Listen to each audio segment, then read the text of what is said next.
오늘은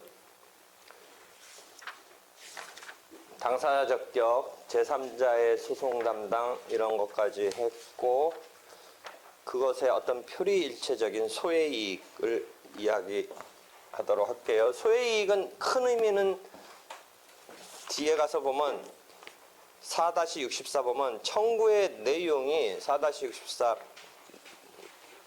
넷째 줄 보면 청구의 내용이 본안 판결을 받는데 적합한 일반적 자격이 있어야 하고 청구 적격이라고 한다. 그 다음에 원고가 청구에 대해서 판결을 구할 현실적 필요성, 권리보호의 이익 내지 이게 협의의 소유의 이익이에요. 그런 필요성, 구제할 필요성. 그 다음에 동그라미 3번 밑에 단락 바뀌면 원고와 피고 사이에 그 청구에 대해서 판결을 하는 것이 분쟁 해결에 유효적절하다고 할 만한 그런 지위를 당사자가 갖고 있는가. 이게 당사자 적격의 측면에서. 그러니까 넓은 의미는 동그라미 1, 동그라미 2, 동그라미 3이고 동그라미 3이라는 측면에서는 소외이익과 만나고 이 자체의 핵심적인 소외이익의 여기서 말을 한다면 동그라미 2, 권리 구제해 줄 필요성 뭐 이런 거예요. 그래서 각종의 소외이익, 그래서 나중에 소외이익은 소송 형태별로 이행의 소, 확인의 소, 형성의 소 이렇게 분류해서 하는데 이런 거 이전에 공통된 소외이익은 하고서 지금 설명하려고 해요. 요거는 앞에서도 조금씩 설명했어요. 이행의 소는 특별히 당사자 적격이 문제가 안 되니까 소외이익도 크게 문제는 안 돼요.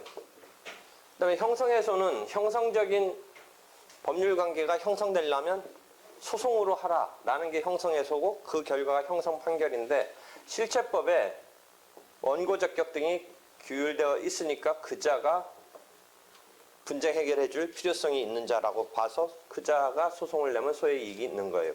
그래서 형성에서도 실체법에서 원고 적격이면 원고 적격, 피고 적격이면 피고 적격, 주주총회 결의 취소 소송은 뭐 주주 등에 의한다라고 상법 394조가 있는 그 조문에 따라서 주주총회는 그런 어떤 사유를 주장해서 여러분이 실체법에 볼 때 어떤 형성권, 취소권을 행사한다라는 것만으로 취소 결과가 나오는 게 아니라 그런 취소 사유를 잘 말해서 법원이 손을 들어줘서 판결로, 형성 판결로 돼야 취소적인 상황의 결과를 얻어내는 그런 소송 형태를 말하는데 실체법에 있는 대로 제시되고 있는 사람이 내면 그 자가 낼 수 있도록 법이 해놓은 여러 가지 생각 끝에 한 그 사람은 분쟁 해결해 줄 필요성이 있는 사람이라고 본 거고 그게 그 사람한테 원고 적격이 있는 거고 예컨대 당사 적격이 있는 거고 그 자한테 분쟁 해결해 줄 필요성, 소외이익이 있다니까 여기도 크게 고민할 필요는 없어요. 그 실제법에 따라서 생각해 보면 돼요.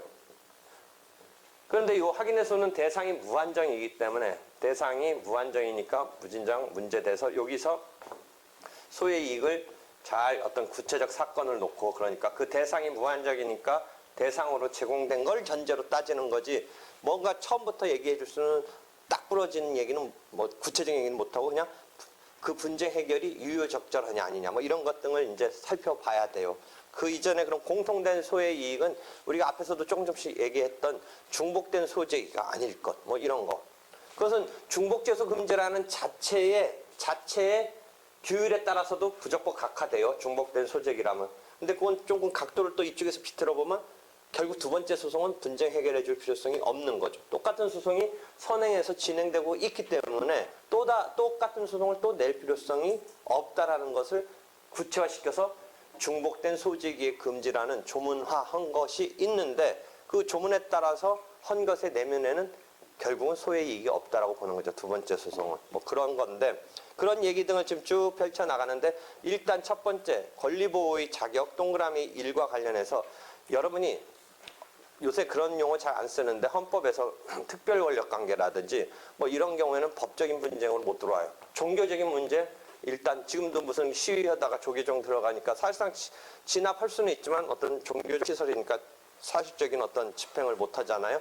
근데 하여튼 뭐 지금 말하려는 건 꼭 그런 건 아닌데 종교 단체 내부에서의 어떤 재판 시스템도 있어요. 종교 기독교에 보면 뭐 건징 재판 이런 게 있고 하니까 그 자체 내부 트러블에 대해서는 그게 뭐 재산 관계라든지 종교적인 재산을 놓고 싸우지만 일반 재산 관계라면 뭐 소송으로 분쟁 해결해 줄 수 있는 거지만 어떤 뭐 그 건징 재판으로서 자기네끼리 뭐 목사가 뭐 어떤 저쩌는 하여서 뭐 그 목사가 선임된 것에 대해서 문제 삼고 하는 그런 내부 분쟁이라면 만약 내부 분쟁이라면 이 사법부가 타치하지 않는다. 이런 그러니까 대상에 있어서 어떤 정치 문제라든지 특별 권력 관계의 문제라든지 종교단체의 내부 분쟁이라든지 이런 거는 다루지 않는다. 즉 대상에서 법률상 쟁송이라고 보지 않는다든지 해서 여기서 사법심사에서 즉 법원의 사건을 맡아서 처리한다는 대상의 적격에 있어서 제외시켜버려요.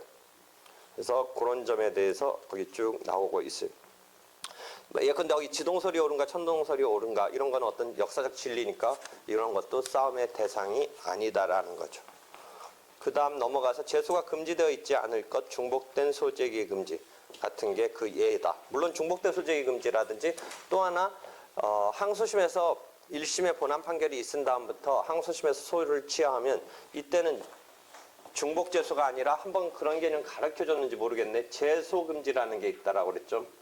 267조 2항에 보면 제소금지 1심 판결이 있었고 1심의 본안 판결이 있었고 항소가 있었는데 항소심에서 소를 취하할 수도 있어요. 그러면 소를 취하면 소송계속이 267조 1항에 보면 소송계속이 소급적으로 소멸을 해요. 그러면 여기까지 다 없어져요. 그러니까 이 사건 진행했던 게 심지어 여러분이 1심에서 진행 중에 소취하는 건 뭐 이해할 수 있는데 1심 판결 받아보고 패소원자인 원고가 패소했을 때 원고가 항소해놓고 이제 와서 항소심에서 소를 취하면 이 상황이 어떻게 되냐면 다 없어져요.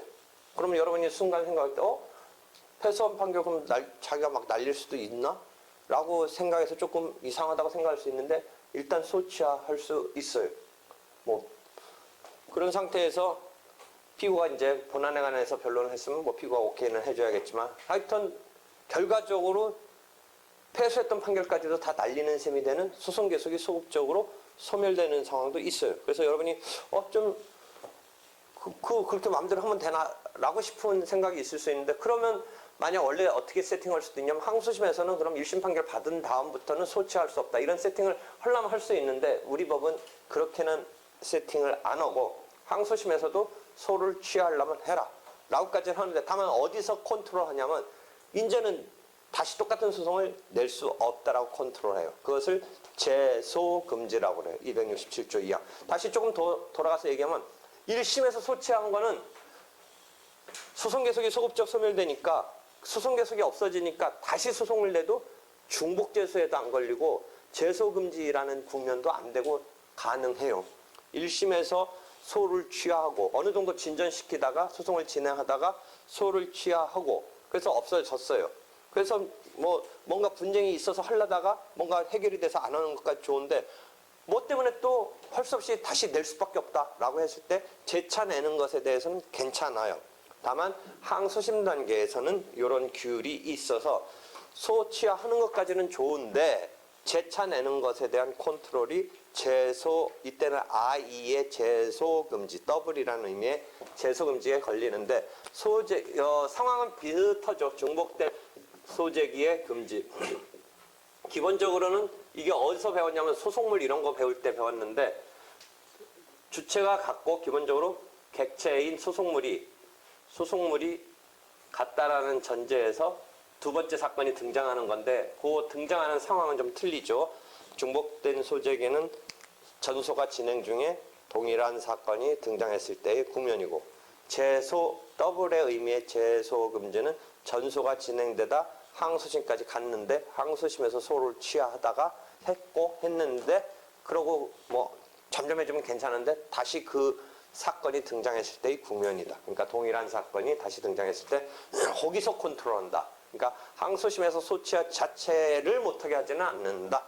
하게 해주고 나서 잠잠하면 끝이 괜찮은 건데 다시 등장할 때 컨트롤하는 것이 제소금지인데 이런 것이 그 제도 자체의 요건에 따른 어떤 제도인데 그 속 본질을 보면 결국 두 번째 소송은 분쟁 해결해 줄 필요성이 없다고 판단해서 커트한다라는 그런 속성으로 봐도 된다라는 거죠.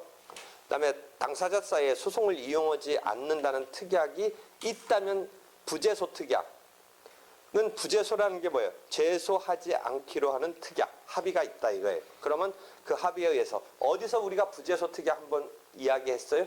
앞에서 어디서 이야기했어요? 부재소 특약?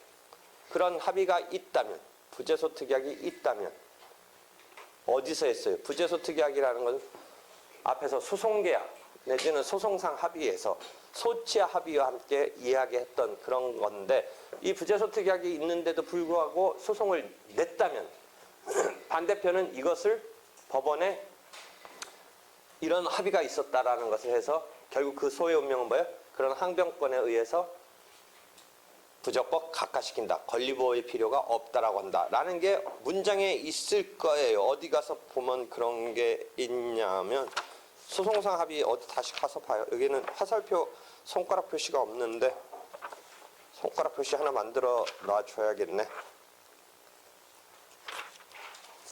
옆번호 2-11-2 부분이네요. 2-11-2 페이지로는 75면 정도 보면 부재소 특약의 경우도 마찬가지라고 마지막 줄 있잖아요. 이렇게 항변권 발생설 해가지고 그 밑에서 셋째 줄 보면 75면 권리보호의 이익이 없는 것으로 소각하의 수송 판결을 하여야 한다. 뭐 이런 입장을 여기다 연결시키면 이게 소의 이익으로 작동하는 거죠. 이해할 수 있겠죠. 그 다음에 중재계약은 이제 중재로 가기로 당사자들이 한 거죠. 중재라는 시스템에 의한 분쟁 해결을 당사자끼리 합의한 거니까. 그 밖에 제소 장애 사유가 없을 것, 뭐 등등이죠. 예컨대 소송 비용은 이제 판결문에 뭐 예컨대 원고가 이겼으면 소송 비용은 피고의 부담으로 한다 정도의 어떤 문구만으로 나오는데 실제 그 금액을 받기 위해서 소송 비용의 확정 절차에 따라서 받으면 되는 건데 그것을 갖다가 무슨 소송 비용의 상환을 구하는 소송으로 냈다. 그 해당하는 금액에 이런 거는 소의 이익이 없다. 뭐 그런 이해를 들고 있고 그다음에 신의칙이라고 원래 민사소송법의 첫 번째 나오는 민법에서의 마찬가지 일반 원칙이 있는데 그런 신의칙 위반의 경우에 제소는 소권의 남용이 돼서 소의 이익이 부정된다라는 것이죠. 신의칙 위반의 경우는 여러분이 하나 소액사건 심판법에 가서 5조에 보면 2천만 원 이하 사건은 소송은 소송인데 어떤 금전적인 청구에 있어서 2천만 원까지는 어떤 간이한 절차가 제공되고 있어요. 그러니까 그런 것을 이용할 편법으로 일부러 소액사건 심판법의 규율을 바꾸자 제대로 낼 수 있는데 그 일부 청구 부분에서 그런 얘기 나와요. 무리하게 뭐 일반적인 시험 소송이라고 해서 금액을 확정할 수 없기 때문에 일단 냈다가 나중에 뭐 금액을 더 늘린다든지 이런 식으로 자연스러운 게 아니라 일부러 2천만 원 이하 사건의 소액사건 심판법의 어떤 그 절차적인 특례를 염두에 둔 너무너무 잘게 자기가 쪼개서 낸다든지 하는 어떤 의도가 불순한 이런 것은 예컨대 소권의 남용인데 애초에 그런 경우는 소액사건 심판법의 5조에 가서 보면 부적법 각하시킨다라고 딱 못 박아 있어요. 물론 이제 그 요건에 해당하느냐 아니냐 따져봐야겠지만 하여튼 그런 정도의 남용적인 소권이 남용되면 그 기저에는 신의칙에 의반된 거다라는 것이죠. 그래서 신의칙에 의반돼서 부적법 각하하는 것을 깔고서 실제 조문에도 소액사건 심판법 5조에 보면 부적법 각하시키도록 하고 있어요. 이렇게 해서 일반적인 소의 이익이 있고요. 그 다음에 두 번째 협의의 어떤 소의 이익이라고 할 수 있는 동그라미 2에 해당하는 권리보호의 이익 또는 필요가 하다. 그 다음에 동그라미 3은 당사자 적격은 이미 앞에서 설명했고요. 근데 뭐 동그라미 2도 뭐 지금 더 세분화해서 우리가 보는 거지 전체적으로 소의 이익은 당사자 적격이랑 연결시켜서 분쟁 해결해 줄 필요성 이렇게 그걸 주체적으로 보느냐 객체로 보느냐 그다음에 객체 속에 들어와서도 지금 또 다시 한번 또 동그라미 1, 2, 3으로 얘기하고 있는데 이제 한 동그라미 2 정도에 해당하는 권리보호의 이익 또는 필요성이 있어야 된다는데 이행의 소송은 계속 말하지만 주장 자체에서 돈 받을 거 있다라면 당사자끼리 통과하고 주장 자체에서 돈 받을 거 있다라는 것만으로도 분쟁 해결해 줄 필요성이 있는 거예요. 그래서 일단 당사자격 내지는 소외이익은 통과하고 다만 이제 돈 받을 자가 아니라고 판명되면 원고의 청구가 기각되는 거죠. 심플해요. 당사자격을 심플하게 그 통과된다라는 것을 그대로 소외이익에 끌고 가면 소외이익도 큰 문제는 되는 건 아니다. 자신 주장에 의해서 돈 받을 거 있다라고 하면 일단 당사자격이 인정되고 소외이익이 자기가 지금 분쟁 해결을 받고자 얘기한 것 중에 중요한 건 돈 받을 걸 못 받고 있다라고 하면 일단 된다라는 거죠. 소외이익이 있다라는 거죠. 그런데 자기 주장 자체에 이런 게 있어요. 3달 뒤쯤에 이루어질 일을 지금 불안해서 지금 낸다.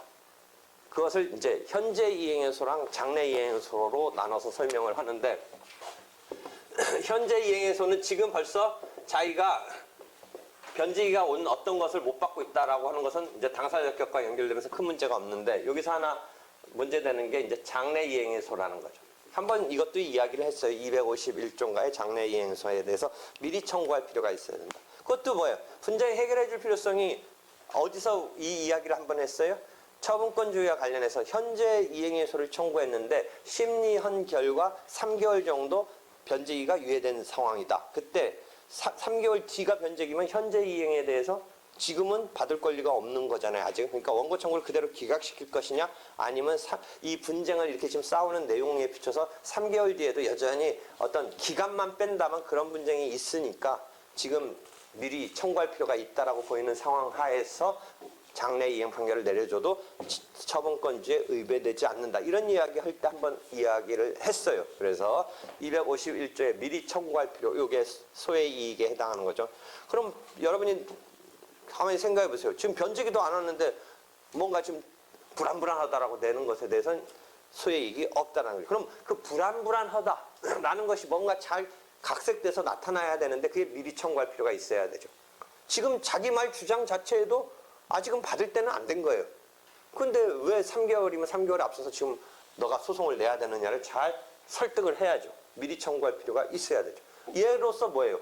3개월 뒤에 결혼식에 올리기로 했는데 뭐 드레스가 지금 뭐 그쪽에서는 내가 이제 그러면서 계속 이야기를 하는데 뭐 서로 말이 틀려진 거예요. 그래가지고 이거 3개월에 그때 가서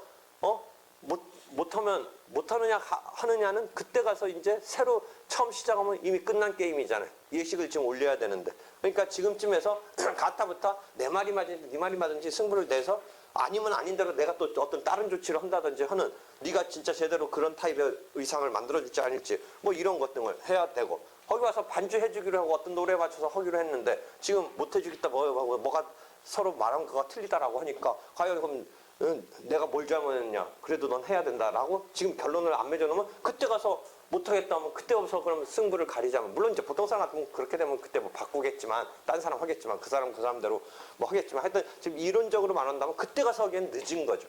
그때 가서 뭐 승부를 가리기엔 늦은 거예요. 그러니까 지금 승부를 그것에 대해서 내달라고 하는 미리 청구할 필요가 있다라는 그런 상황에 대해서 장래 이행에서는 4-72에 있어서 그런 형태에 있어서 소외 이익을 미리 청구할 필요라는 전제하에 인정되는데 이때 그럼 현재냐 장래냐는 어디를 기준으로 하냐면 지금 뭐 그냥 말하기 쉽게 소낼 때를 뭐 가지고 얘기했지만 정확히 말한다면 변론 종결시예요.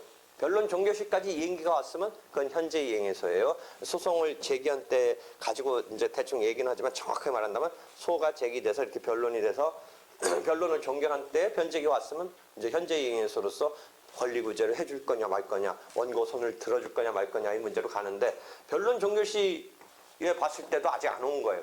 그러면 지금 결론을 내려주는 것에 대한 필요성이 있어야 소외 이익이 있다라는 거죠. 그것을 미리 청구할 필요로서 나타내는데 보통은 어떤 경우가 그런 거에 융합돼서 나타나냐면 이런 거예요. 저번 때 어떤 토지에 대해서 빌려주고 있는데 이쪽에서 이제 뭐를 내냐면 이 토지에 대해서 건물 뭐 매수 청구권까지 가는데 그 이전에 이 토지를 빌려줬다가 이제 대여가 끝났어요. 토지에 대해서 대여가 끝났어요. 그래서 을한테 임차인한테 토지 인도 청구 소송을 내요. 임대차가 끝났으니까. 그 다음에 밀린 차임도 있을 상황이기 때문에 뭐 해지하면서 이것을 갖다가 반환을 받으려고 해요. 그러면 밀린 차임 같은 것 때문에 해지되면 이쪽 을이 건물 매수 청구권 행사할 수 있어요? 없어요? 그런 경우는 자기 기책사에 있는 경우는 건물 매수 청구권을 행사할 수 없죠. 뭐 그냥 자연스럽게 뭐 기간이 종료했다든지 이런 식으로 끝났을 때 이 건물에 대한 처리 여부가 경제적 가치가 있기 때문에 을 측에다가 건물 매수 청구권을 지상물 매수 청구권을 인정하고 있는데 그 경우에 있어서 그쪽의 기책 사유 때문에 건물 매수 청구권 같은 게 인정되느냐 보면서 그런 경우는 인정되지 않는다라는 거죠. 하여튼 뭐 그건 요거하고 지금 상관없는데 이런 경우에 건물 매수 청구권은 잊어버리고 이 토지 인도 청구를 하는 데 있어서 뭐 차임 밀린 거 받아야 되죠. 차임 밀린 거 받는 것에 대해서 여태 월 100만 원짜리였다면 한 6개월 밀렸다고 쳐보세요. 그러면 토지 인도에다가 플러스 600만 원 밀린 거 받겠다는데 보통 그렇게 끝나지 않고 처분권주의 등과 관련해서 소장이 어떻게 들어가냐면 이 토지 인도 완료 시까지 차임 상당에 해당하는 예컨대 월 100만 원에 그런 차임 상당의 손해배상을 청구해요. 차임 상당의 손해배상. 그러면 토지 인도는 일단 잊어버리고 근데 토지 인도 청구를 하면서 소송이 됐다는 건 뭐예요? 을은 을대로 지금 자기가 뭐 차임을 못 갚고 있다라는 뭐 이거에 있어서 차임을 뭐 누군가가 주기로 했는데 그 사람으로부터 지금 안 지급되고 있는데 자기는 제대로 그 사람한테 주라고 했다든지 해서 뭐가 싸움이 있다든지 아니면 뭐 기간 문제 이건 건물매수 청구권은 상관없는 거니까 어떤 임대차가 실제 종료됐냐 한 번 더 갱신돼서 더 을이 이 땅을 빌렸을 수 있느냐 이런 게 옥신각신 돼가지고 건물 인도 반환을 해야 되는 그 법률 관계가 끝난 거냐 아니냐 뭐 이런 것부터 싸움이 되는데 하여튼 가부 입장에서는 끝났다고 생각하고 토지를 받겠다는 거예요.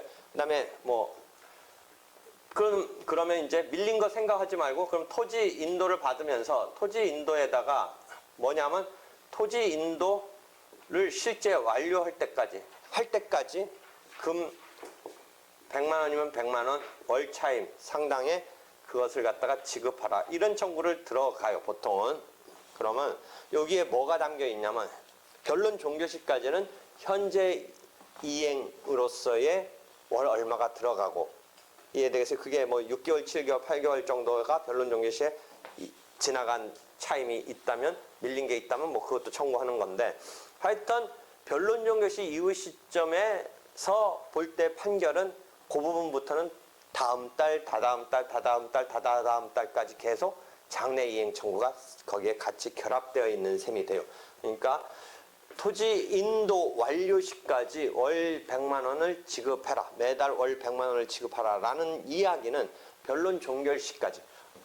종전부터 밀린 것부터 친다면 변론 종결 시까지 부분은 현재 이행 청구고 변론 종결 시까지 밀린 거 받겠다는 것은 현재 이행 청구고 변론 종결 시의 입장에서 판결에 뭐라고 나가냐면 토지 인도 완료 시까지. 그럼 토지 인도가 맞춰질 때까지 월 100만 원씩 가라는 것은 장래 이행 부분으로서 판결이 나가는 거예요. 이해할 수 있어요?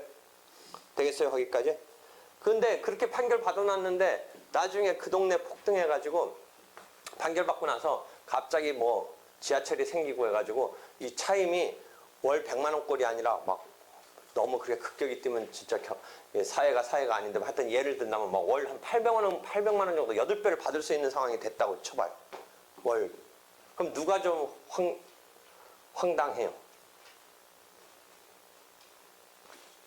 돈 받을 원고는 판결에서는 100만 원씩만 주라고 하니까 거꾸로 피고로 몰린 을은 토지 인도를 빨리 안 할수록 산수적으로 얼마씩 이득이에요. 매달. 700만 원씩 이득이란 말이죠. 그렇잖아요. 그러니까 그럼 왜 원고가 그 미리 청구해요? 그냥 언제까지만 했으면 돼요. 그냥 지금 다가온 시점까지만 받고 다음 달, 다다음 달 거는 요번에 청구를 안 하고 장래이행 청구는 안 하고 있다 보니까 700만 원, 800만 원 뛰면 그 달 지나면서 그렇게 받으면 돼요.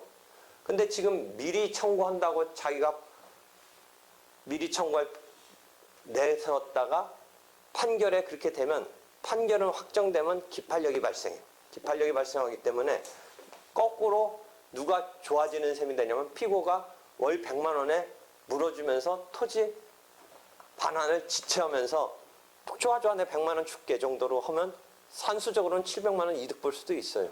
그런 것을 위해서 사실은 그걸 또 조정하기 위해서 나중에 나오는데 어떤 게 있냐면 251조 바로 다음에 어떤 조문이 있어요. 정기금 판결에 대한 변경해서라고 기판력을 깨는 특이한 소송이 하나 있어요. 바로 그래서 조문이 그 다음에 있어요. 252조에 정기금 지급을 명한 판결. 지금 정기금 지급을 명한 판결이 이런 타입이죠. 월 100만 원씩 줘라 라고 내려진 판결이 사정이 바뀌었어요. 변경이 됐어요. 현저하게 사정이 변경된 경우에도 조금 변경된 경우는 이 혜택을 못 받아요. 상당한 변경이 있어야 돼요. 그래서 내가 아까 8배 막 이렇게 얘기한 거예요. 8배 폭등을 했어요.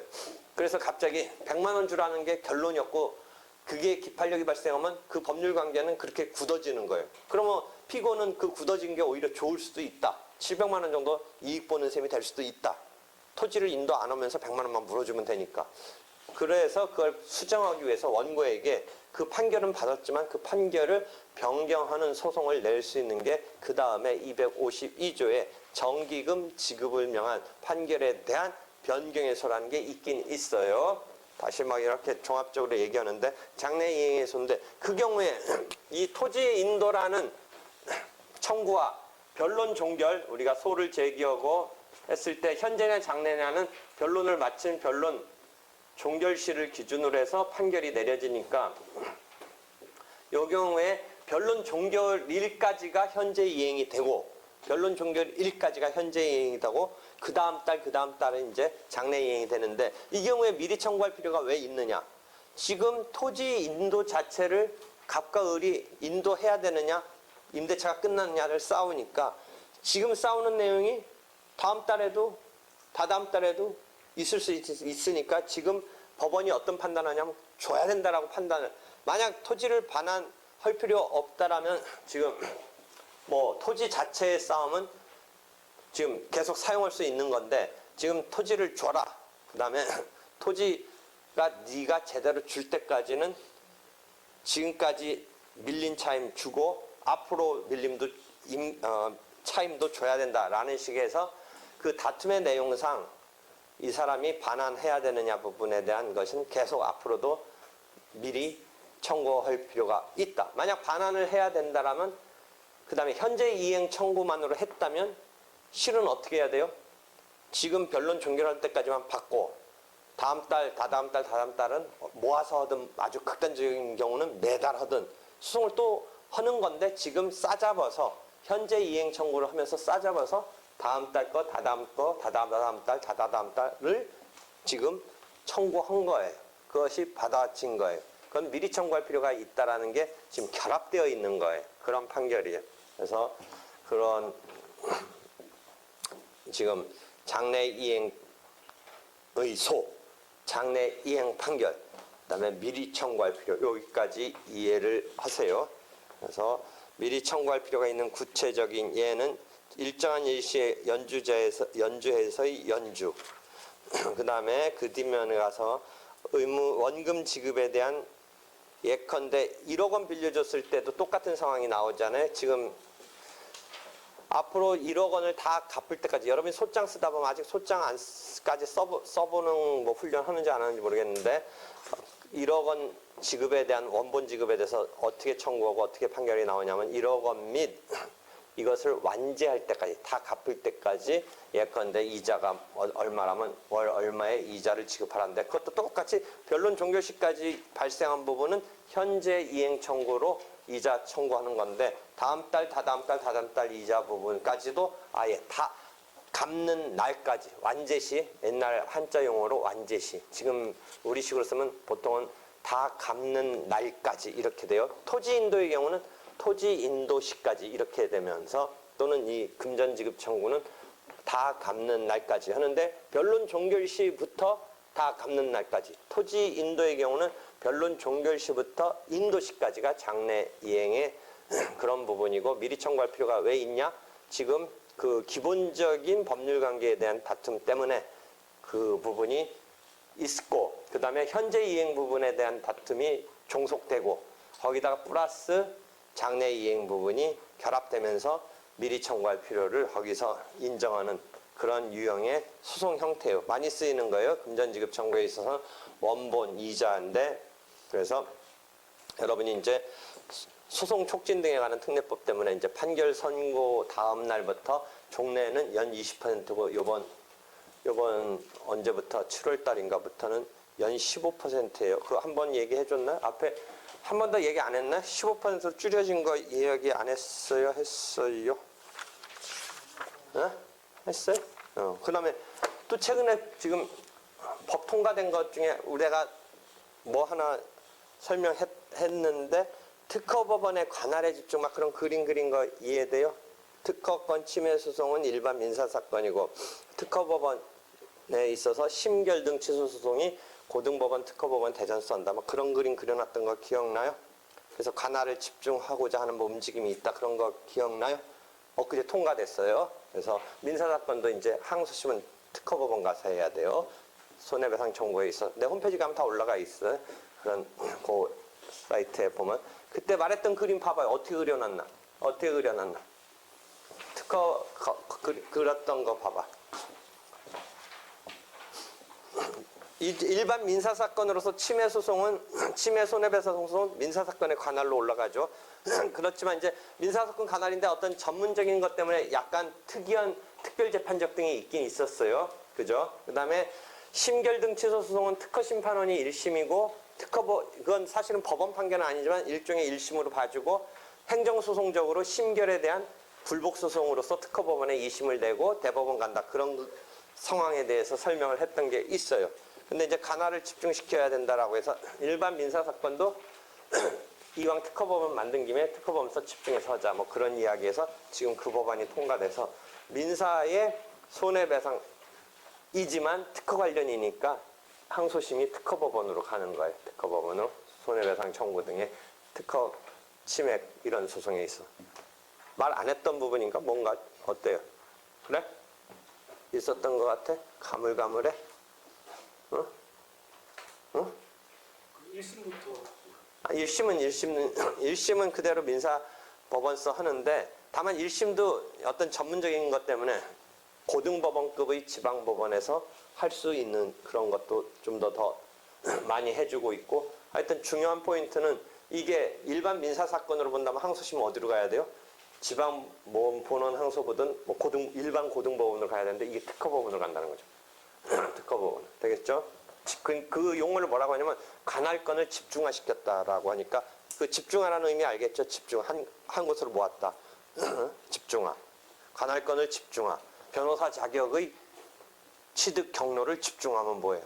사실을 존치시켜야 돼요? 폐지시켜야 돼요? 폐지시켜야 돼요? 집중. 특허법원 집중처럼 이제 거기서도 일종의 뭐 일어나라는 말도 쓰고 뭐 하는데 뭐 집중 뭐 이런 말도 쓰더라고. 그다음에 미리 청구할 필요 같은 것에 있어서 조건부 청구권, 장래 청구권 같은 경우에는 그 앞으로 벌어질 일이니까 지금 왜 조건이 아직 안 됐는데 또는 기간적으로 장래 발생할 청구권인데 했을 때 미리 청구할 필요가 있으려면 이제 그 청구권 발생의 조건 빼놓고 기간 빼놓고 그 청구권 그 자체는 어느 정도 윤곽이 형성되어 있어야지 미리 청구할 필요가 있다. 뭐 그런 등등 얘기가 계속 얘기하는 거예요. 그래서 조건부나 아까 말한 대로 장래 이행에서 기한이 장래 오는 것 이런 것 등이 검토되는 거죠. 그래서 기본적으로 장래 이행에서에 있어서의 소의 이익은 현재 이행의 다툼에 있어서 같이 어우러지면서 장래 부분도 미리 청구할 필요가 있는 금전지급 청구에 있어서 장래 부분에 대한 손해배상 내지는 이자조의 그 부분 그 다음에 토지 인도 청구에 있어서 차임 상당에 있어서 변론 종결 시점 이후에 완제시까지 물론 원고가 아까 계속 똑같은 얘기로 돌아가지만 원고가 장래이행 부분 청구 안 할 수도 있는 거예요. 원고가 그냥 토지 반환받겠다. 그 다음에 여태 밀린 차임이 혹시 있다면 여태 밀린 차임에 있어서 내가 일정 시점 지금 끊어서 요 정도까지만 받겠다라고 내면 법원은 더 이상은 못 해줘요. 그 이상은 못 해요. 그럼 이 입장에서는 끊고 다음에 또 생각나면 모아가지고 이 판결 받은 이후 시점은 언제부터 한 1, 2년 흐른 다음에 또 모아서 그때는 이제 토지 인도는 뭐 됐는지 안 됐는지 모르겠지만 그 정도에서 토지 인도시까지 또 청구하려면 할 수 있어. 그건 뭐 중복제소 기판량 이런 거하고 상관없잖아요. 기간이 끊기니까. 근데 보통은 미리 이렇게 장래이행 부분으로 토지 완제 시까지 금전으로 친다면 다 갚을 때까지 이렇게 걸지, 내가 소송 내는 그런 시점에 딱 끊어서 요때 정도까지만 받겠다 이런 식으로는 잘 안 내요. 근데 그렇게 낸다면 낼 수도 있다라는 거죠. 거기까지 이해를 하고, 이행에서는 장래이행에서가 꽤 문제가 되고, 나중에 한번 이제 정기금 판결에 대한 변경에서 이런 걸 한번 기판력과 관련해서 배우는 거예요. 기판력이 확정됐는데도 기판력이 생기지 않는 특수한 경우로서 장래이행해소를 제기할 수, 아니, 정기금 판결에 대한 변경해소를 제기할 수 있는 그런 상황이 나오는 것이죠.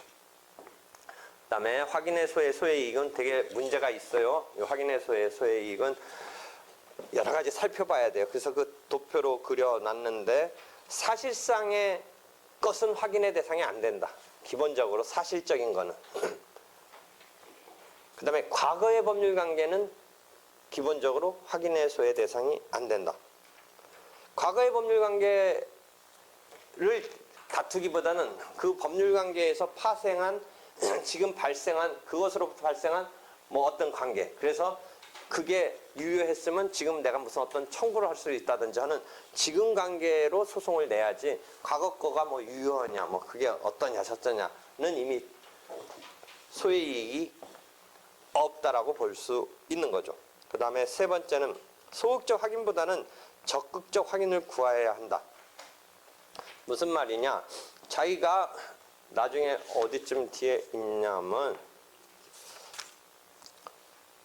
272면에 넷째 줄 한번 가서 보세요.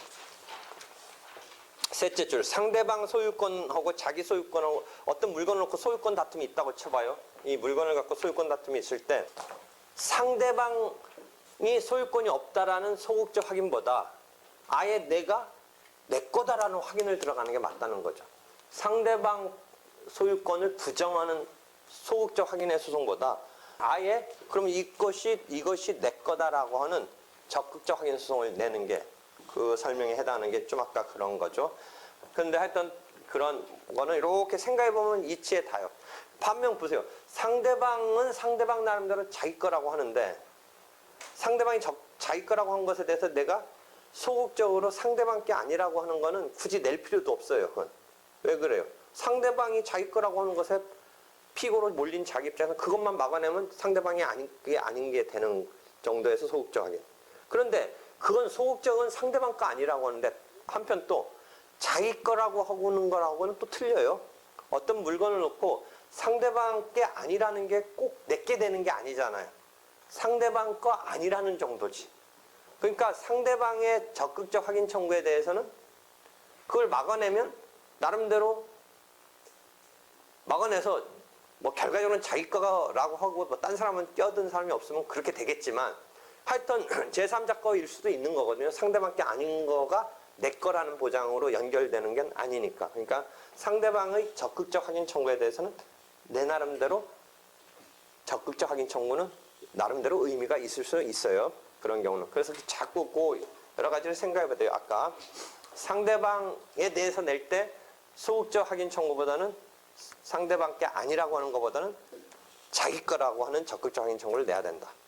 그다음에 상대방이 적극적 확인 청구 나왔을 때 상대방 거를 부존재하는 정도보다는 이쪽이 적극적 하는 것은 의미가 있기 때문에, 이게 뭐하고 또 연결되냐면, 그러면 상대방이 적극적 확인 청구를 냈는데, 물론 거기에 대해서 대응은 하는 것 자체는 뭐 대응을 하는데 그것만으로는 내 거라는 거가 없으니까 내가 적극적 확인 청구하는 게 의미가 있을 수 있고, 그러면 그 동일한 물건에 대해서 이게 중복재손이 아니냐, 그런 문제가 또 봉착을 해요.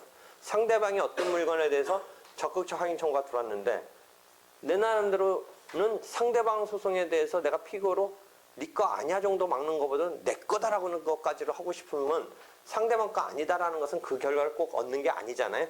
그러니까 내 거다라는 적극적 확인 청구를 내는데, 이 물건은 하나고 물건의 소유권은 일소유권 주의인데, 일물1권 주의인데, 그럼 이게 중복재손이 아니냐, 뭐 이런 문제가 나중에 나와요. 중복재소 같은 데서. 그래서 그런 거가 중복돼서 어디 가봐요. 있을 거예요. 거기 5-5-2 282면 5-5-2 옆번호. 예를 들어 갑의 을에 대한 소유권 확인 청구가 계속 중. 을이 갑한테 소극적 확인 청구를 하는 경우에는 그 경우에 동일한 사건이다. 동일한 사건이다. 왜냐하면 소극적 확인 청구는 갑의 적극적 확인 청구에 대해서 그냥 막아내기만 하면 되죠. 굳이 소극적 소송 자기가 이 물건에 대해서 상대방이 적극적 확인 청구 들어왔을 때는 그 소송에 응대하는 정도만으로 상대방 거 아니라는 것은 받아낼 수 있기 때문에 결론을 낼 수 있으니까 그거는 여기서 중복소송이. 그런데 아까 말대로 적극적 확인 청구에 대해서 이쪽은 이쪽 나름대로 적극적 확인 청구가 들어가면 어떻게 되겠느냐라는 거죠. 그래서 그런 부분에 대한 것이 어디에 설명이 있나 보죠. 그 각주 12번에 있네요. 그거는 논란이 있어서 중복재소가 아니라는 입장이 있다. 그 부분 12.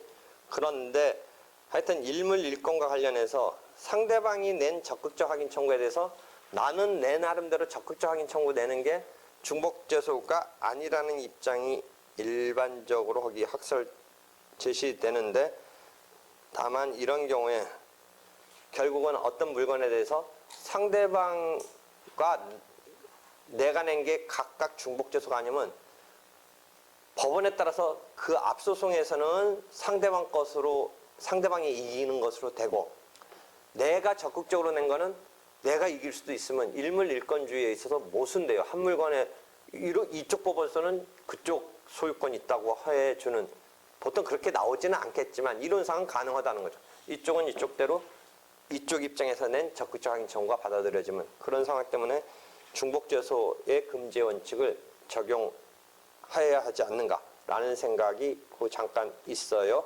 그래서 이런 것 등의 관계를 잘 봐야 돼요.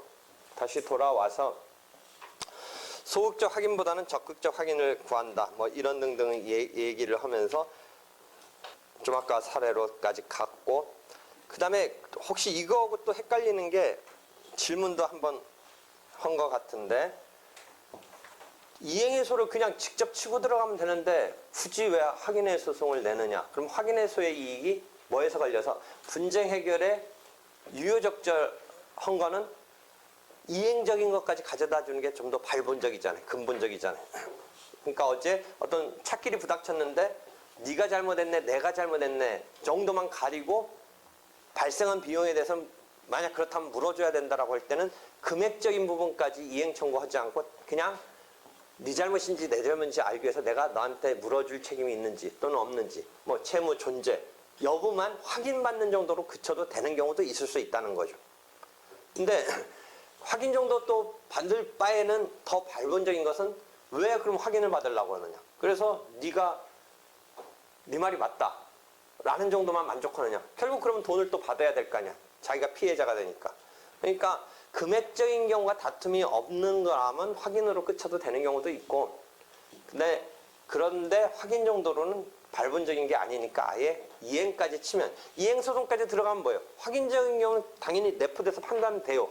내가 6천만 원 손해배상 청구를 하면 손해배상 청구에 있어서 뭐예요? 상대방의 고의가실이 있고, 즉 상대방이 잘못한 거고 내가 6천만 원 손해가 발생하고 등등에 의해서 6천만 원을 받아주면 상대방이 그런 잘못을 해서 책임을 져야 된다는 것은 당연히 확인적인 의미는 내포돼서 이행소송에서 이기게 되는 거잖아요. 그러니까 이행소송이 발본적일 수도 있어요. 그래서 그건 딱 말할 수는 없지만 단순히 그냥 확인적인 의미는 일반적으로 보면 확인해소의 보충성이라고 그래요. 확인해소송은 이행소송을 할 수 있으면 이행소송이 더 발본적이고 근본적인 해결이니까 확인해소는 보충성이라고 그래서 이행소송에 대해서 좀 후차적이다 이런 개념도 써요. 그렇지만 후차적이면서도 확인 자체를 받을 필요성이 그 나름대로 있는 경우는 확인의 소송에 있어서 분쟁 해결의 필요성이 있을 때는 뭐 그 자체로도 이행소송을 왜 안 냈느냐, 이행소송으로 내지. 그럼 이행소송 가면 당연히 확인적인 것은 내포돼서 다루어 줄 텐데 왜 이행소송 안 하냐, 라고 할 때는 확인소송의 보충성이라는 말을 쓸 수 있는데 경우에 따라서는 이행소송 안 가고 확인적인 의미만의 싸움으로 해결되고 금액적인 것은 이제 뭐 큰 문제 없다든지 하는 경우도 있을 수 있다라는 거죠. 그런 경우도 있고. 그래서 케이스로 따지는데 일반적으로는 확인의 소송은 이행소송에 대해서 보충성을 갖는다 뭐 이런 거예요. 그래서 거기 267면에 동그라미 세 번째 마지막 해설 같은 거 한 박스에서 이행해소가 가능한 청구권에 대해서는 그 청구권 자체의 확인을 구할 이익은 원칙적으로 없다. 경우에 따라서 있을 수 있는데 기본적으로 확인해소의 보충성이라고 그래요. 보충성. 그래서 그런 등등을 어떤 상황을 놓고 우리가 검토해야 돼요.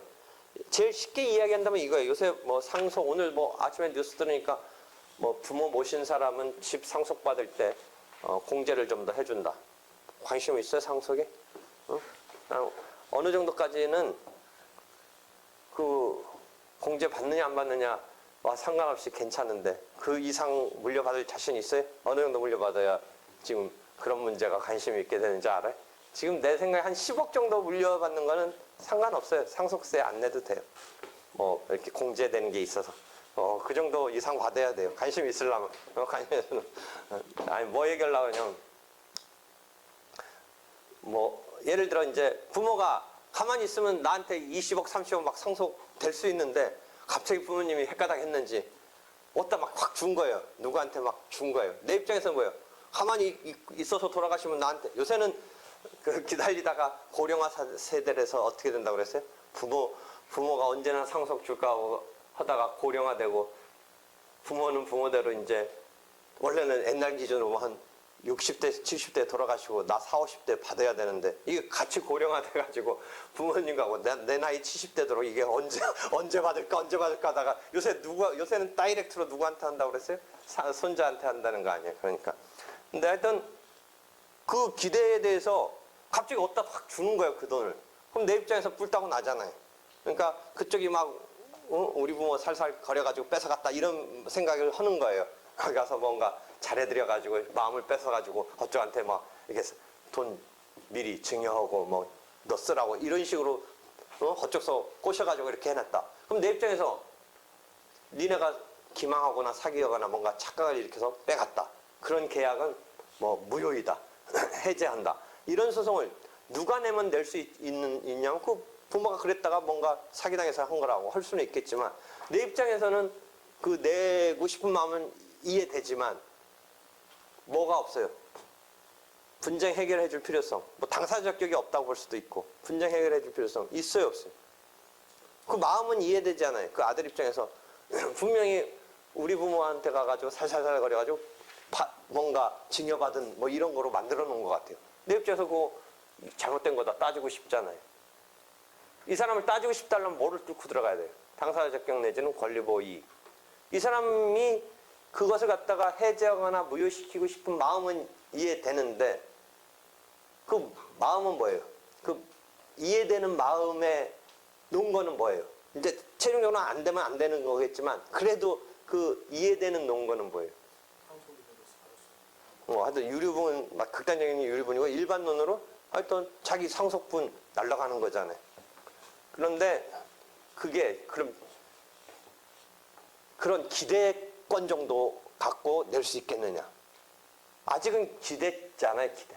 자기는 아들인데 극단적인 경우 그 기대는 어떻게 돼요? 자기가 먼저 죽으면 그 아들이 먼저 죽으면 상속 못 받는 거잖아요.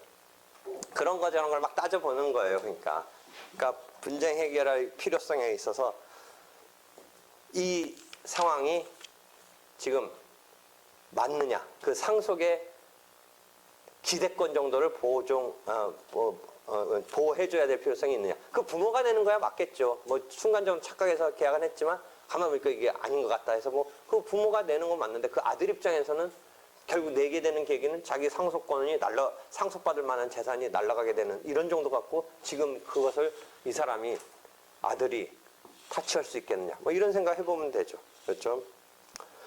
얘가 270면에 박스 하나 있는 게 그런 예예요. 법정 상속인이 피상속인과 제3자를 상대로 양자사에 이루어진 피상속인의 토지의 매매 계약의 무효 확인을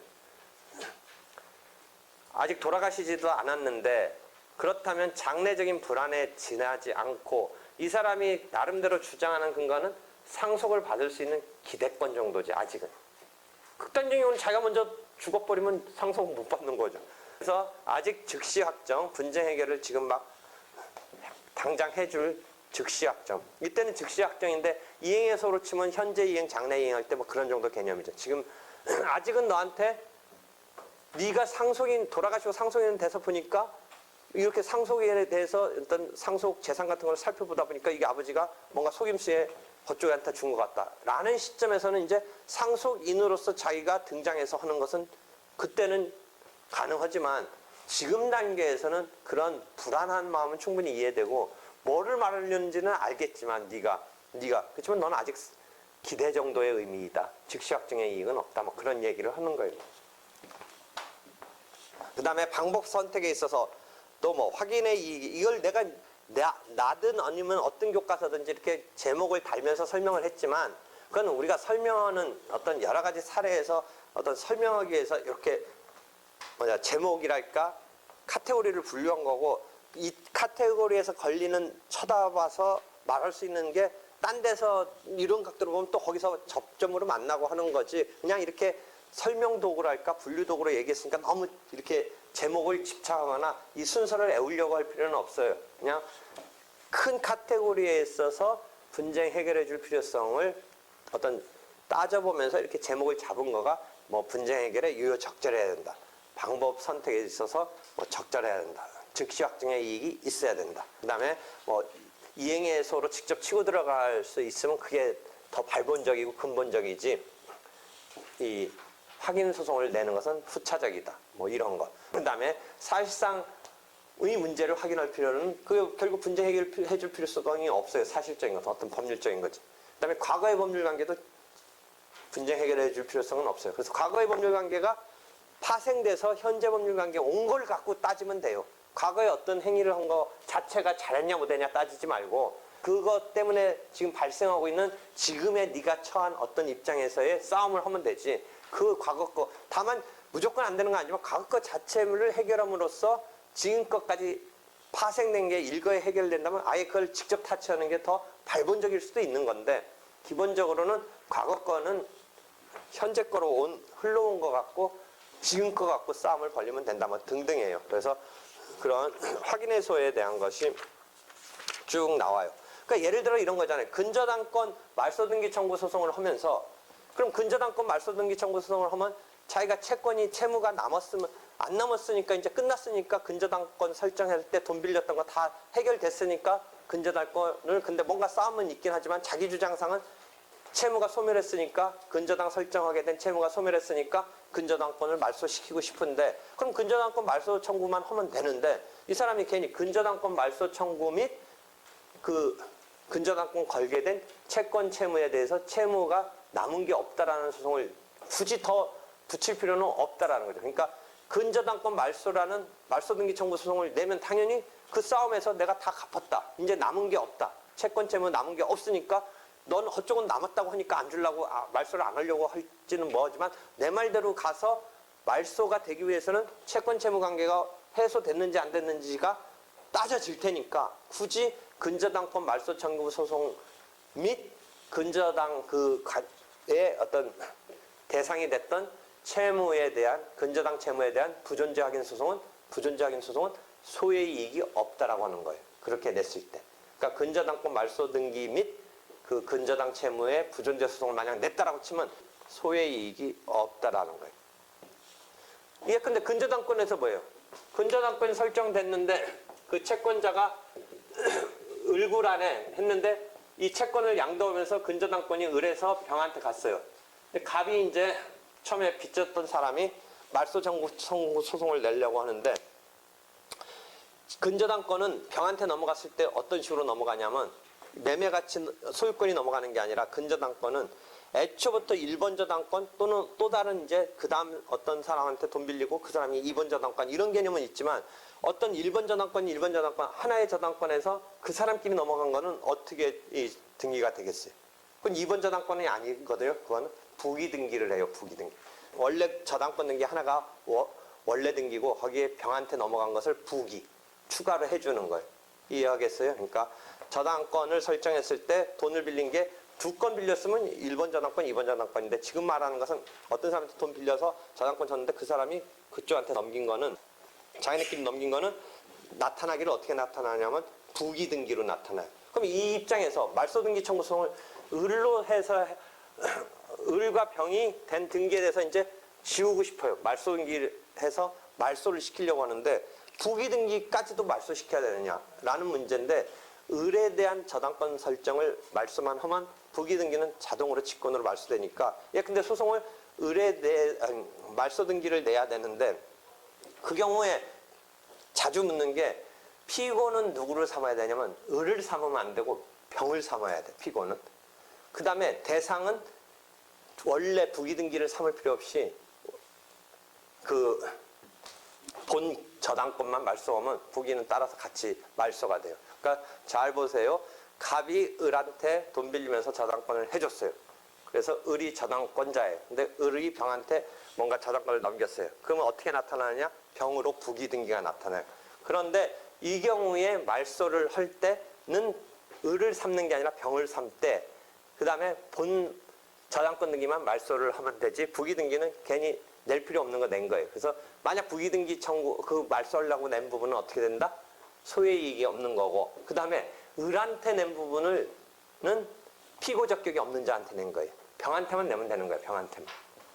처리 알겠으니까 지금 피고 적격과 소의 이익이 등장하는 그 문제로 자꾸 물어봐요. 그런 부기 등기가 된 상황에 대해서 피고 적격자는 병이다. 을이 아니고. 그 다음에 소의 이익 말소 등기는 부기 등기는 말소 등기 안 해도 된다. 그걸 청구 안 해도 된다. 본 근저당권 저당권 등기만 말소를 요청하면 되는 거다. 되겠죠? 그런 걸 자주 물어보는데 그게 원래는 전통적인 때는 그런 사례 갖고는 물어보지 않는데 여러분이 실무적인 문제에서는 그런 거를 물어봐요. 그래서 이런 확인의 이익 잘 사례마다 보면 되는데 271면에 박스로 되어 있는 게 이게 특이한 거예요. 이건 자주 물어봐요. 거꾸로 지금 교통사고가 났는데 어떤 상황이냐면 교통사고가 났는데 앞에서 차가 갑자기 서 있어가지고 뒷차 가서 받았어요. 그러니까 이제 서로 네 잘못이나 내 잘못했어요. 뭐 우리가 충분히 많이 보는 상황이에요. 서 있는 차 고속도로 같은 건 진짜 위험해요. 갑자기 서 있으면 갓길에 서 있어도 막 위험하잖아. 근데 일반 길도 이렇게 시야가 확보 안 되는데 길 확 돌았는데 앞에 차가 딱 서 있어요. 그럼 갖다 받을 수밖에 없어요. 뭐 안전거리 위반 어쩌고 저쩌고 뭐 이전에 하여튼 갑자기 나타나니까 뭐 손을 못 쓰는 거예요. 그러니까 이제 서로 싸우는 거예요. 앞차는 뭐 집 내리려고 세웠다든지 고장나서 어쩔 수 없이 서 있다. 뭐 그러면 뒤에 오는 차한테 이렇게 안전조치 해줘야 된다. 뭐 우리가 맨날 그런 얘기는 하는데 그럼 뒷차는 그거 하필이면 또 그렇게 되면 꼭 누가 다치냐면 뒷차 사람이 다친 거예요. 앞차는 빈 차였기 때문에 뭐 사람까지는 안 다치는데 뒷차에 가서 받고 다쳐요. 그러니까 앞차한테 손해배상 하려는데 앞차는 또 책임 없다라고 막 이런 싸움이 있는 거예요. 그러니까 보통은 어떻다고 그랬어요? 그래서 자기가 피해 입었다는 사람이 채권자로서 손해배상 청구를 들어가는 게 일반인데 그런 싸움에서 그 보험회사들이 차의 보험회사들이 먼저 선제적으로 지금 가해자로 몰린 사람 입장에서 채무 보존자 확인 청구를 딱 들어가요.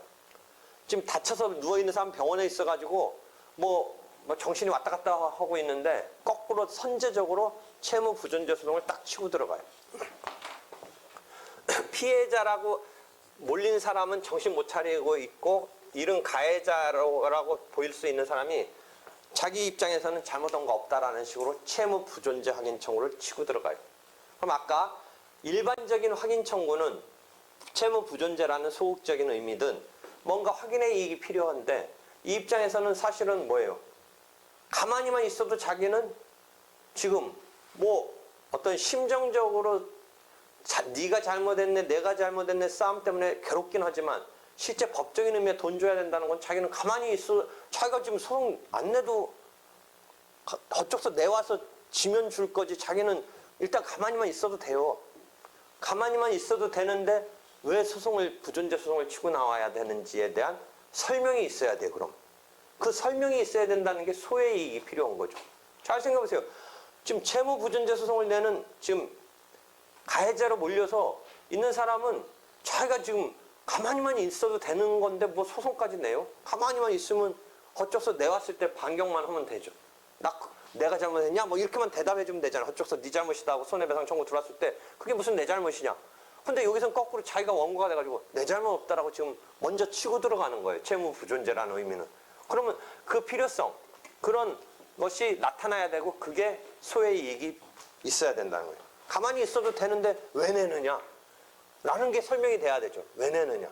그것을 소의 이익이 있어야 되는데 여러 가지 그것을 교과서에 잘 안 되는데 거기에 내가 뭐라고 지금 써놨냐면 선제 공격적 또는 제소를 강제하는 고딕처럼 쓴 게 교과서에 일반 교과서에 안 나와요. 이 사람이 왜 치고 들어갔냐? 선제 공격을 해서 그다음에 제소 강제라는 게 뭐예요? 이 사람이 그러니까 뭐냐면 나를 지가 잘못했냐 내가 잘못했냐 싸움 돼서 네 잘못이라고 하면서 그러면 나는 내가 결백하다 내 잘못이 없다라고 하려면 원래는 그쪽이 소송 내왔을 때 막아내면 내가 잘못 없는 거가 되잖아요. 그렇잖아요. 막아내면. 그럼 소송 내오면 내가 대꾸하면서 나 잘못 없다라는 걸 싸우려고 하는데 소송은 안 내와요. 그쪽은. 근데 지금 사실상 뭐 병원에 누워있으니까 못 내기도 하고 뭐 그러기도 한데 하여튼 그러니까 이쪽 입장에서는 선제 공격 또는 제소 강제라는 건 상대방의 소송을 안 내오니까 내가 먼저 치고 들어가서 소송을 내게 하는 기능을 한다. 그러니까 소의 이익도 그런 의미에서 있다. 내가 지금 깝깝하다는 거죠. 답답하다는 거죠. 나 진짜 억울하다. 나 잘못 없다. 그럼 잘못을 없기를 다투려고 하는데 소송은 안 들어와요. 그러니까 아까만 대로 소송 안 들어와도 가만히 있어도 자기는 뭐 그건 없는데 여기서 뭔가 좀 더 자기가 소송할 필요성이 있다는 걸 나타내서 거꾸로 먼저 치고 들어가는 거예요. 채무부존재 확인 청구를 들어가요. 그럼 상대방은 어차피 채무부존재에 대해서 상대방은 피고로 방어를 해야 되니까 그쪽에서는 채무부존재에 대한 방어만 한들 채무가 그럼 부존재하냐 존재하느냐지 아까 말했던 것처럼 자기 손해배상을 얼마냐 이것까지는 안 되니까 그쪽은 어떻게 해야 돼요? 이행소송이 들어야 돼요. 손해배상 청구 소송이 들어야 돼요. 그래서 그 제소를 끌어내는 그 기능을 한다는 거예요. 그러니까 내가 너무 내 나름대로 나도 억울해요. 지금 가해자로 몰려서 억울해요. 그래서 그 억울함을 풀려고 하려면 소송이 들어오면 내가 막아내서 풀려고 하는데 소송은 안 들어와요. 그러니까 내가 깝깝해서 먼저 뛰어드는 거예요. 그게 선제공격, 제소강제 이런 용어를 내가 쓰는 거예요. 그래서 소의 이익이 있다라고 보는 거예요. 만약 있다라고 내가 부득이 이 소송을 낼 수밖에 없는 그것을 설명하는 거예요. 다시 원점으로 들어가면 뭐예요? 가만히만 있어도 지가 소송 안 내도 똑같아요. 이 사람 입장에서는. 그렇잖아요. 지금 자기가 가만히 있어도 사실적으로는 아직 채무가 없는 상황에서 가만히 있는 거잖아요. 심정적으로 막 걱정이 나를 막 맨날 뭐라고 전화 걸면서 따지긴 하지만 하여튼 내가 그래서 어쩌라고만 하고 있으면 되잖아요. 전화 오면 그래 어쩌라고만 하면 되는데 이 사람이 어쩌라고 정도가 아니라 왜 소송까지 내면서 나 억울하다라고 하냐를 밝혀야 되는 게 소의 이익이죠. 그럼 이 사람이 이렇게 치고 들어가면 상대방 입장에서는 채무 부존재를 막아내봤자 자기가 손해배상 받을 수 있는 단계까지는 안 가는 거니까 손해배상 청구 소송이 들어와야 돼요. 결국.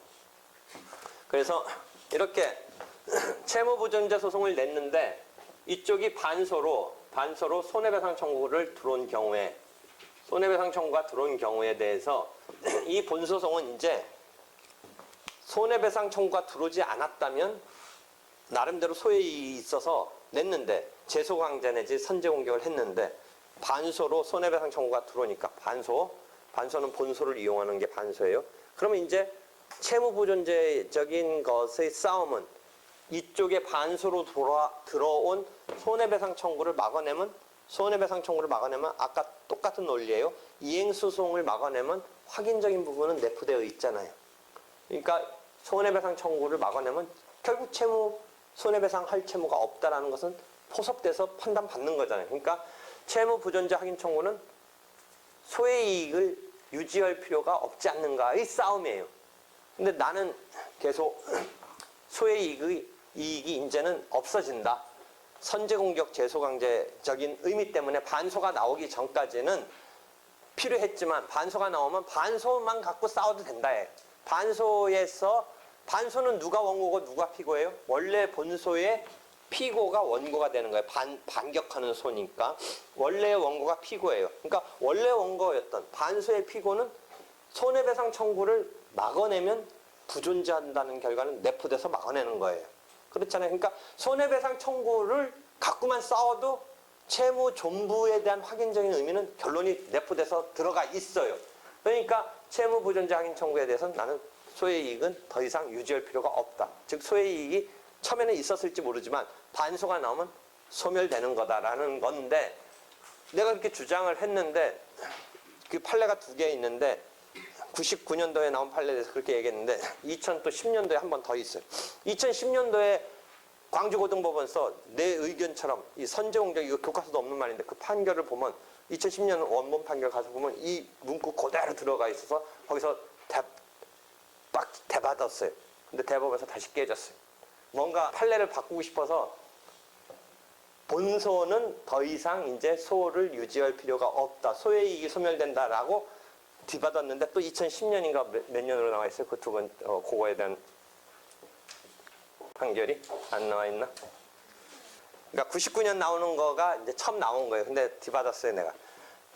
근데 2010년에 그 고등법원, 그 2010년 판결의 고등법원 원심 판결도 나처럼 해서 뒤받았어요. 근데 다시 2010년에 그걸 깨면서 그렇다고 판례를 이 막 고등법원 판사가 되게 과격하게 썼어요. 판례는 바뀌어야 된다 막 이런 식으로 쓰면서 올려붙였어요. 근데 판례는 바꿀 필요 없다 하고서 조용히 꾸짖었어요. 그리고 내가 끊임없이 이러고 비판하는 거예요. 언젠가 바뀔 것 같아요. 계속 법원 고등법원, 그러니까 일부 판사도 계속 뒤받고 있는 거예요. 2010년에 한번 그런 상황이 나왔는데 여전히 대법원은 본소의 소의 이익이 소멸되는 건 아니다. 뭐 이런 이야기를 하고 있어요. 일단 나중에 또 나와요. 반소에서. 이건 자주 문제되는 사례예요. 판례는 두 개인데 그 논리가 왜 그러냐, 내가 막 문제 삼았더니 하여튼 그래요. 그 다음에 증서의 진정 여부를 확인하는 소송은 사실을 확인하는 건데 특이하게 증서 자체를 네 이름으로 작성된 게 위조됐냐 아니냐, 내용이 진정 여부를 묻는 건 아니에요. 내용의 진정 여부를 따지는 건 아니고 그 증서를 네가 작성한 거 맞냐라고, 의조됐냐 아니냐 그런 것에 대해서 내용의 진정을 파악하는 건 아닌데, 즉 증서 자체가 진정 성립을 했느냐 아니냐를 보는 건데 이건 사실적인 측면에서의 문제인데 어떻게 보면 뭐예요? 증서가 의조됐냐 아니냐 뭐 이거 사실 확인하는 거잖아요. 그러니까 그런 것에 대한 건데 그 자체를 확인해서로 낼 수 있는 여지를 주고 있어요.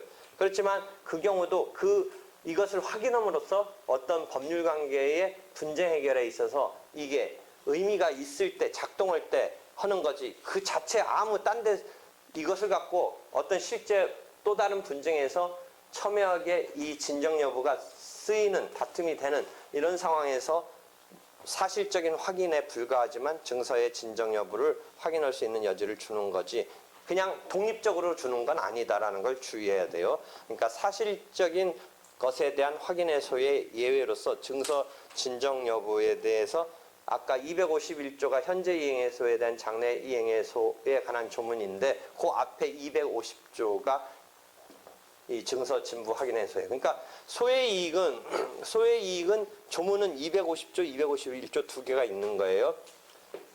248조, 49조 다음에 250조가 확인해소 가운데 증서의 진정 여부, 사실적인 확인은 원래 확인해소의 대상이 되지 않는다에서 하나 조문에 있는 건데, 다만 이것도 이 자체의 독립적인 의미라기보다는 이게 딴 데서 법률적인 분쟁을 해결할 때 쓰이는 의미이기 때문에 이 자체가 사실적인 것이지만 확인해소를 인정하는 것이다라는 것을 주의해야 되고, 그 다음에 251조가 이행해소에 대해서 장래 이행해소에 관한 소의 이익이 두 개 조문에 있어요. 50조, 51조가.